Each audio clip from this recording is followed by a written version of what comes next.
Hello everybody, this is John's video diary again. I'm in my new hotel room. What day is it today? Oh, it's something or other in December. Anyway, I haven't made a video diary for about a week. Now that I've been in China for 3 weeks minus 2 days, so almost 3 weeks, I'm in a position now to draw a comparison between China and India. As you may know, that I've been to India 3 times now. Very, very, very, very different. I actually expected them to be quite similar. You know, the whole sort of big population, third world-ish kind of country, lots of people, dirt, lots of traffic and things like that. And I actually find it rather different.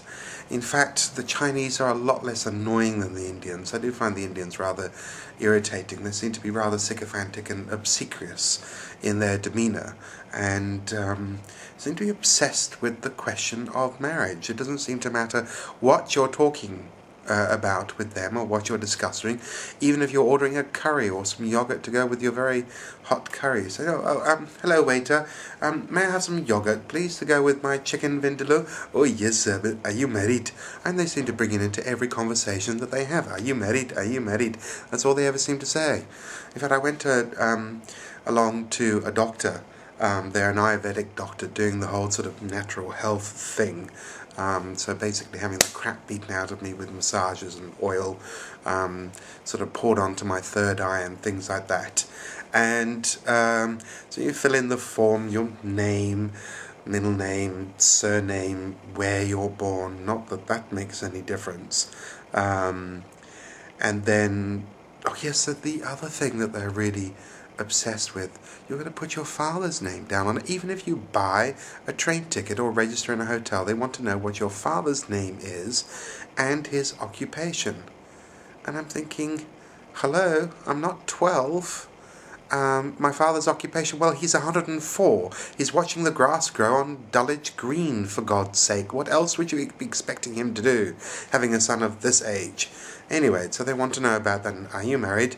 And so I was sitting there with the doctor, and he said to me, oh, are you married? No. Oh, are you impotent? Hello? I'm not married, therefore I must be impotent? Rude bastard, you bugger off back to Andhra Pradesh or wherever it is that you come from. So the Chinese are really actually rather different. They run betwixt being horribly rude to being extremely helpful and very friendly, lots of laughs and smiles, etc. But they are rather direct. So that's really my take on India and China as a comparison. I much prefer China, although I did meet a Frenchman today, and we had a spot of lunch together. He was awfully miserable. Not, I don't think general in character, but he absolutely hated China. But then again, he is insisting on travelling around the world, only speaking about 3 words of English. When will the French ever get it? Their language is no longer the international world language. It is now English. And people in China speak English as a second language, not French. So he was having huge difficulties and found that he was being ripped off everywhere, and it was difficult for him to get around. He couldn't get directions. And I'm thinking, well, if you only parlez le français, what the hell, what else do you expect? So a pity for him. He's been here for a month, and he's actually decided to leave early because he's feeling somewhat alone, etc. So I had an interesting lunch with him because I was speaking my very poor broken French, and he was throwing in a few words of English, and I was trying to point out to him that if he wanted to travel the world, that perhaps he should parler un peu d'anglais, because that actually might help him. So anyway, all in all, China, much better than India. China gets my vote. India, they just irritate the crap out of me. Not interested in going back. Although wonderful beaches, although I haven't explored the beaches here in China. Apparently there are plenty down in the south, and they are full of palm trees and sand and, well, water, really. I think it's called the South China Sea, actually. So that's it. So I'm in my new hotel, so I've been ensconced here for the past 5 hours or 6 hours, something like that. Enjoying it very much. Beautiful views. I showed you the views earlier.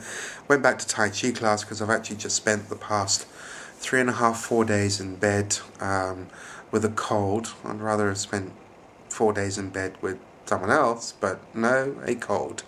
So anyway, so that's it. So maybe I'm not looking as healthy and as beautiful as I should do, because I've been actually quite sick for the past few days. Anyway, that's it. That's my video diary for today. Bye bye. How do you say goodbye in Chinese? I can't remember. I can only do the hello bit. I don't know what to say when I go, you know. Oh, bugger off, you know. Had enough noodles, thank you very much. Anyway, bye bye darlings.